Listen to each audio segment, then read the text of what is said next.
I know. You've heard it all before. We've been there on the motivation talk. And yet we're here right back at square one. Hi, my name is Manj and I'm here again Tuesdays with Manj, and we're on to number 12. And this time we are talking about motivation, getting there and staying there. So here are a few steps for you before I get into some stories. The number one step on how to get motivated and how to stay there is, first of all, to commit to ourselves. And we do that by picking something small that we can do every day, no matter where we are. If we've got a business trip or we're off on holidays or whatever it is, you can still do that one thing despite where you are, where you end up. So that's number one. And then two, this thing that you do for yourself doesn't involve anybody else. Think of it as your date with yourself. You know, it's your you time. And it can be anything that makes your heart happy. Number three is, and I think this is probably the most, or just as important, in fact, and that is to schedule in your time the night before, especially if you've got an erratic schedule and it's not one set, every day is not the same sort of thing. Before you go to bed at night, make sure you write down when you're going to do that very thing that you've said to commit to yourself. And while we're on the topic of writing down your timing, whilst you're writing in bed the night before, why don't we do a grateful list and write down 10 things that we're grateful for that happened to us during the day. So going further, back to picking something that's doable. Let's not go crazy and pick the largest goal that we can think of. We're going to get there, but we've got to start small. Okay, so we don't want to pick something that's way too difficult, and neither do we want to pick something that's way too easy. So we don't want to become overwhelmed with, you know, oh my God, climbing a mountain, and you know, otherwise we don't want to get to a point where, like, oh my God, this is pointless. Like it's just not doing anything for me. So pick something that resonates with you. Okay, whether it be walking or writing or drawing.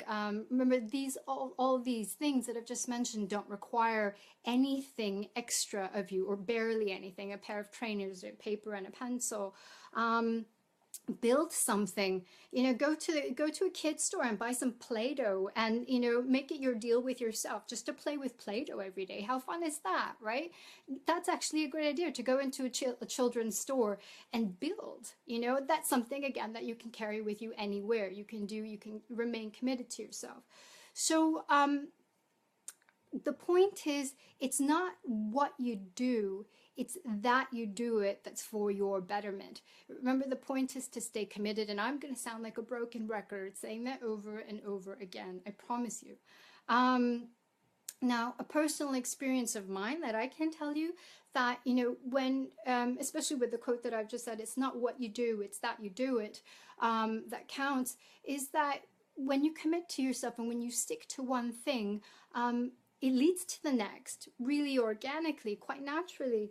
So, and things start to become more fluid.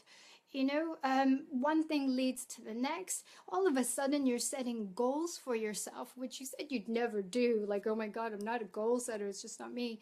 But you're setting goals for yourself, not because you're reading something that someone said that you should do this in an exercise book because that's a thing that's going to help you, but because it's come from you. And you might not even notice it as being a goal, but it's yours. It's coming from you, baby. You've done that.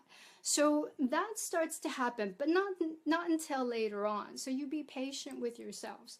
Now look, and also I think this is really important to say, that the very thing that you pick to do for yourself, the thing that you commit to, doesn't have to be related to your greatest dreams in life. You know, I mean, if your chosen If your chosen thing is to walk every day, it doesn't mean that you're going to become a Guinness Book record holder for walking. It can be, but that's not the point here. It's that you do something, that you commit to yourself and do something. So carrying on now, I said the word goals. Now, if that scares the crap out of you, like it used to for me, stick around, bear with me for just a moment, because, I'm this sort of artsy fartsy, I'm led by intuition, so I don't need to set goals, and I kind of just go with things. But then I end up in this slump. I start a million things. I wake up at 4 in the morning because, just intuitively, that's when I'm supposed to start designing. And then later on, I start writing, and then I do this, and then I do that. And then I'm out for a few days going, what am I doing with my life? What is the point?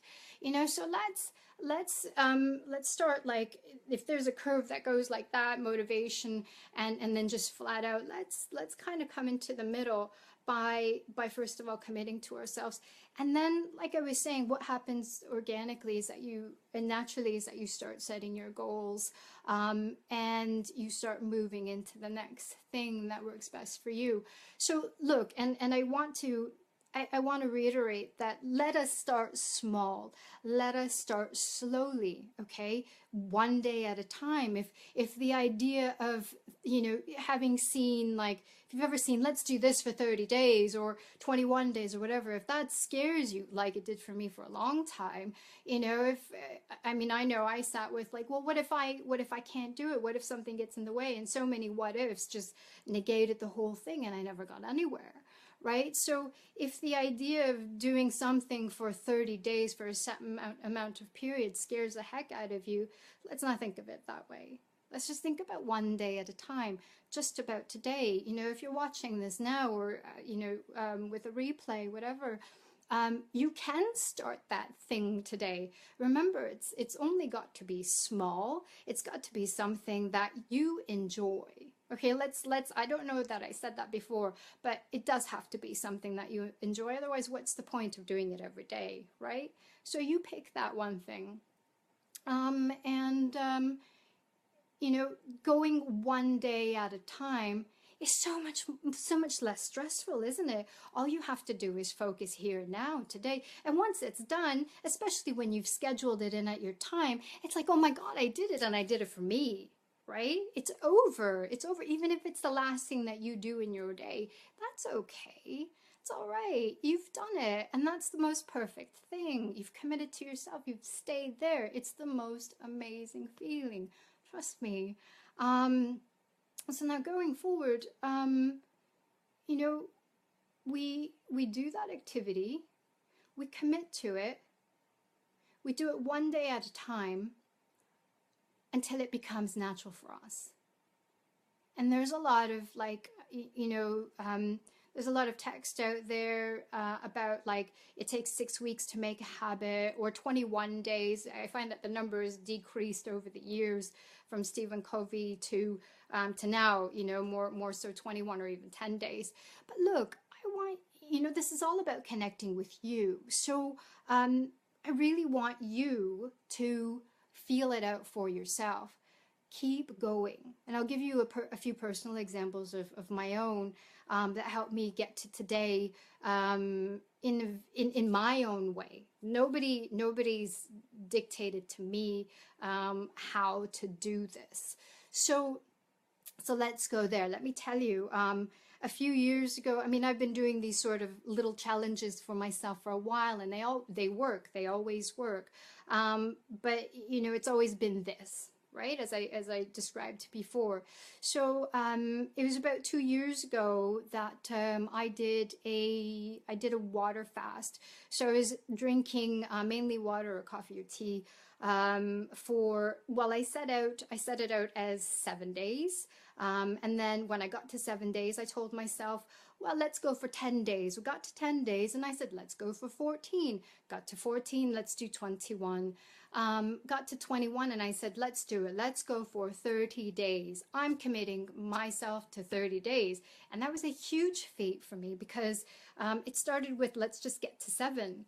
So I didn't make it to 30 days. At 26 days, my body was like, baby, you need to feed me. So that happened. But it was so awesome because it led me to the next thing. Because I really felt I was so committed to it. It was the thing I was doing for me.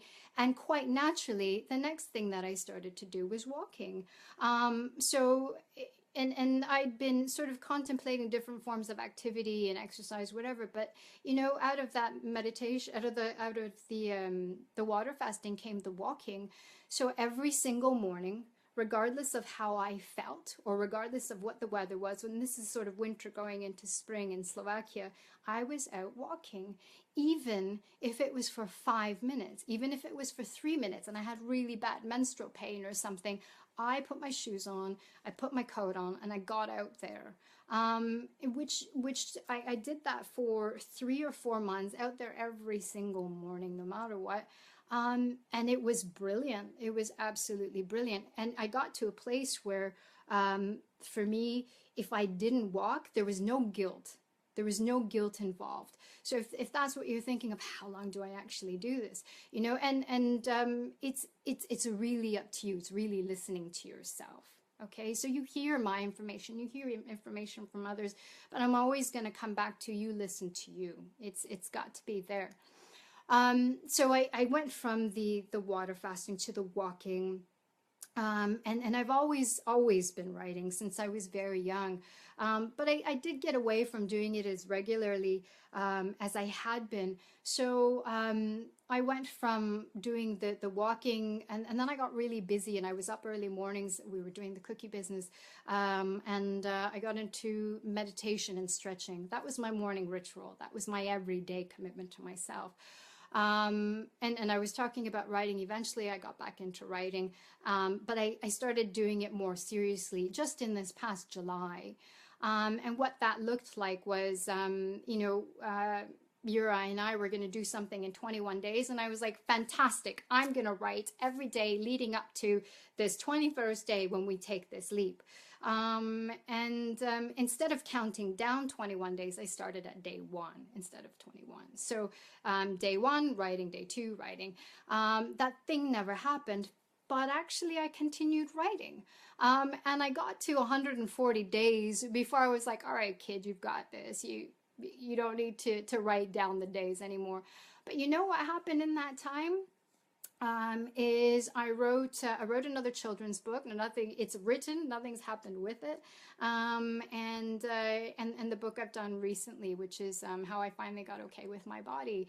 So the writing, I mean, like I said, it doesn't necessarily mean what you do, what you commit yourself to, doesn't necessarily mean that that's the thing that your dream job or whatever it is, but it does connect you to yourself, to be able to be open to what you're supposed to be doing.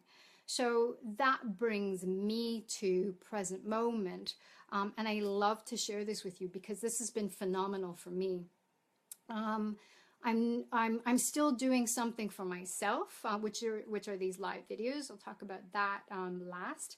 But there's this thing that I've now connected with, and it's actually a group where I'm not committing just to myself. I'm committing to myself, but also to a group of people, wonderful people. It's a 21-day program that, in fact, when I first started, scared the living daylights out of me.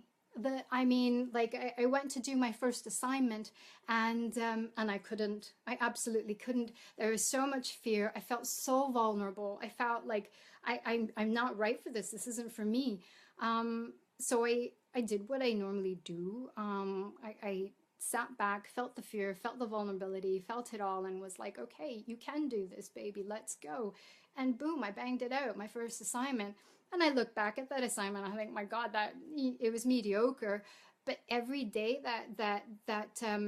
every day that passes, it just gets better and better and better. And I've lost that vulnerability, that vulnerability isn't there anymore. I bang it out, and it's like, it's just really awesome. And I just trust and believe in what I'm saying and what I'm doing. And it's okay if other people don't agree. It's okay if other people judge. It's all right. But you see what happened there is that by doing the writing, committing to myself, I've been able to commit a level further. to a whole bunch of people.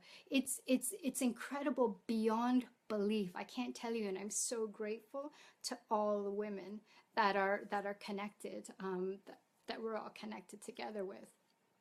Now, finally, my last point is these very videos.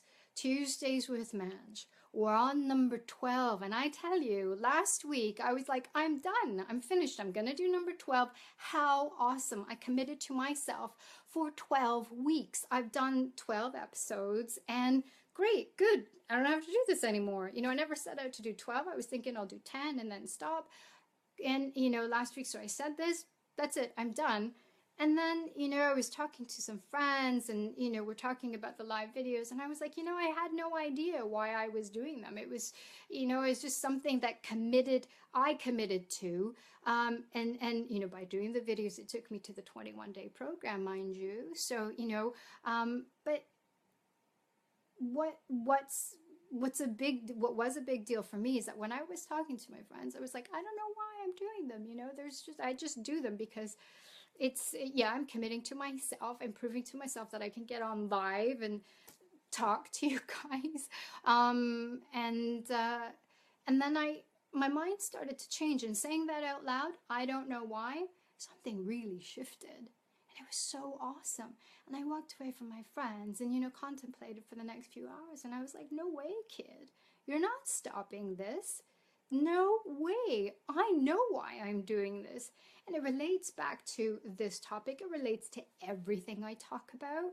And it's very much because I wish and desire for each and every one of you who's watching, each and every person on this entire planet, to have the motivation to commit to themselves, to have the desire to be better, knowing that we are perfect right now. I was perfect 6 years ago. I was doing different things, but I'm more perfect now than I was, and I bet you are too. So, you know, that's why I'm carrying on. I want to do this. I want to do this for you. I want to motivate infinite amounts of people on this planet. Absolutely. You know, and why is that? Why do I want to do that? Well, this is really awesome. A few years ago, I read a brilliant book called The Biology of Belief by Bruce Lipton. He wrote something that resonated with me so deeply. So why I do this is very much connected to what he said. And it's very much that each and every one of us is like a single cell on this planet we call Earth. And if there's enough of us who are imbalanced, who are diseased, who aren't balanced, if there's enough of us, just like in the human body, right, that imbalance festers into a physical ailment, becomes a tumor, let's say, right? And on the flip side, when the cells of the body of Earth are balanced and harmonious, each and every single cell that is, then the body of Mother Earth is a much healthier place to live on, to exist on. So, you know, where the imbalance is on the body of Earth is, you know, what the tumor is the equivalent of war, right? So what I'm suggesting here is that when we're all okay, why I do these videos is because I want you to know that you're perfect and we can make a difference on the entire planet. But it starts by connecting to ourselves. It starts by finding the motivation and being that motivation for ourselves to commit just here, one single cell on the entire body of Mother Earth that will make a difference when we do so, right? God bless you. Thank you for watching. May you absolutely be blessed with the desire and motivation within yourselves to do something for you and stick to it. If you want, write to me below or in a private message and tell me that thing that you're going to do for you. And please, start today. Let's not make it difficult. We can do this here and now. God bless you once again. Lots of love to you and see you next week. Definitely. Bye.